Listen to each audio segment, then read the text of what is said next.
Hello students, welcome to my channel. I am your math teacher Charu. Today we will start exercise 2.3 of chapter 2 whole numbers. Question 1 statement is which of the following will not represent 0? A part 1 plus 0, B 0 multiply 0, C 0 divided by 2, D 10 minus 10 upon 2. So we will start solution.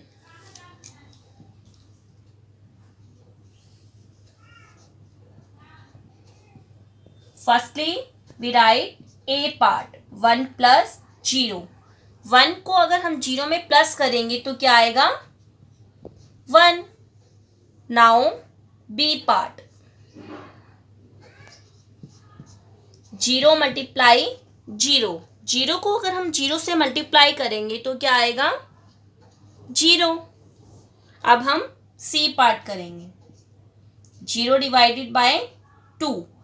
0 को अगर हम 2 से divide करेंगे तो answer क्या आएगा 0. Now D 10 minus 10 upon 2. 10 में से अगर हम 10 माइनस करेंगे क्या आएगा 0. 0 अपॉन में 2. 0 अपॉन में 2 को हम कैसे लिख सकते हैं 0. और हमें चेक करना था कि इनमें से कौन सा ऐसा नंबर है जो 0 को रिप्रेजेंट नहीं करता.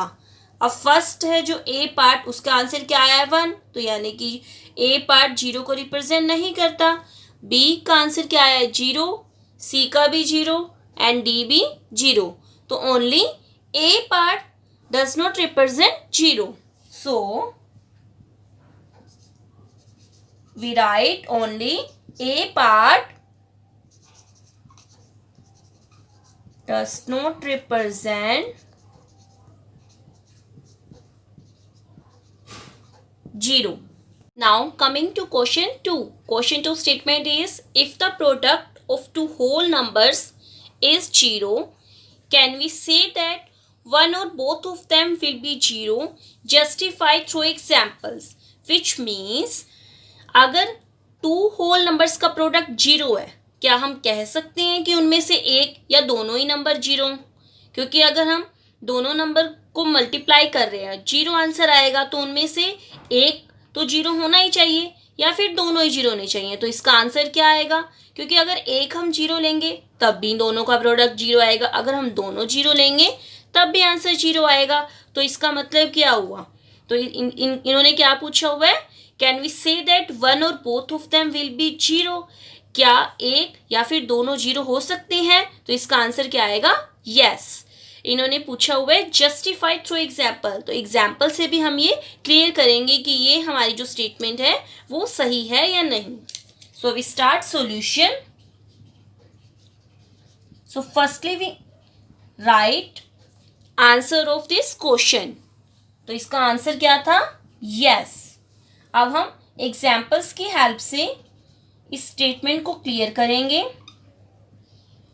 तो हमने दो ऐसे होल नंबर लेने हैं जिनका प्रोडक्ट क्या बनता हो 0. अगर मैं 2 एक होल नंबर ले रही हूँ और एक ले रही हूँ 0, तो दोनों को मल्टीप्लाई कर रहे हैं. 2 मल्टीप्लाई 0 इज 0. अब मैंने एक होल नंबर लिया है 15, अब लिया है 0. 15 को 0 से मल्टीप्लाई करेंगे 0. अब मैंने लिया है 28 मल्टीप्लाई 0. 28 को 0 से मल्टीप्लाई करेंगे तब भी आंसर क्या आएगा 0. अब इन एग्जाम्पल्स में तो हमने एक नंबर 0 लिया है, तो आंसर क्या आ रहा है 0. अब हम एक ऐसा एग्जाम्पल लेंगे जिसमें दोनों ही 0 होंगी. 0 मल्टीप्लाई 0 इज 0. तो इन्होंने जो स्टेटमेंट में पूछा हुआ था can we say that one or both of them will be 0. 1. अब इसमें क्या लिया हमने एग्जाम्पल में, एक होल नंबर क्या लिया हमने 0 और एक क्या लिया है नॉन 0, और इनके मल्टीप्लिकेशन का प्रोडक्ट क्या बन रहा है 0. ऐसे ही सेकंड में भी एक हमने 0 लिया तो इनका प्रोडक्ट 0. थर्ड में भी एक 0 लिया, इनका प्रोडक्ट 0. फोर्थ एग्जाम्पल में हमने दोनों ही होल नंबर 0 लिया, इनका प्रोडक्ट भी क्या बनता है 0. Now question 3. Question 3 statement is if the product of two whole numbers is 1, can we say that one or both of them will be fun? Justify through examples. Which means अगर to whole numbers का product 1 है, क्या हम कह सकते हैं कि उनमें से एक या दोनों ही 1 होंगे? यानी कि अगर हम दो होल नंबर को मल्टीप्लाई कर रहे हैं, उनका प्रोडक्ट क्या आ रहा है 1, तो हमें इसका आंसर देना है कि उनमें से एक 1 होगा या दोनों को ही 1 होना पड़ेगा कि प्रोडक्ट उनका 1 आए। तो हमें इसे एक एग्जाम्पल की हेल्प से हम देखेंगे। So we start solution.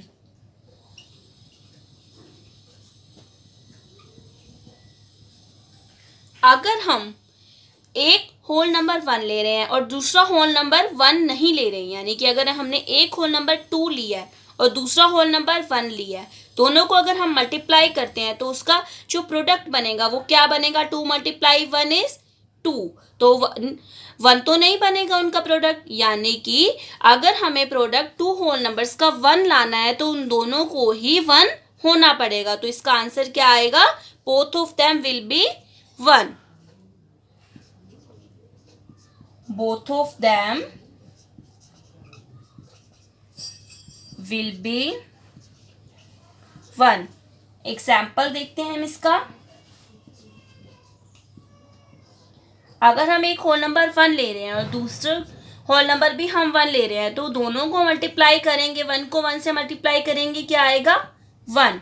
अगर हम एक होल नंबर 1 ले रहे हैं, दूसरा होल नंबर 2 ले रहे हैं या फिर हम 3 ले रहे हैं, तो इनका प्रोडक्ट 1 नहीं बनेगा। तो इसलिए दोनों को ही 1 होना पड़ेगा अगर हमें इनका प्रोडक्ट 1 लेके आना है। तो both of them will be 1। So today we have discussed question 1, 2, 3 of exercise 2.3 chapter 2 whole numbers. I hope so you all understood these questions clearly. Thank you.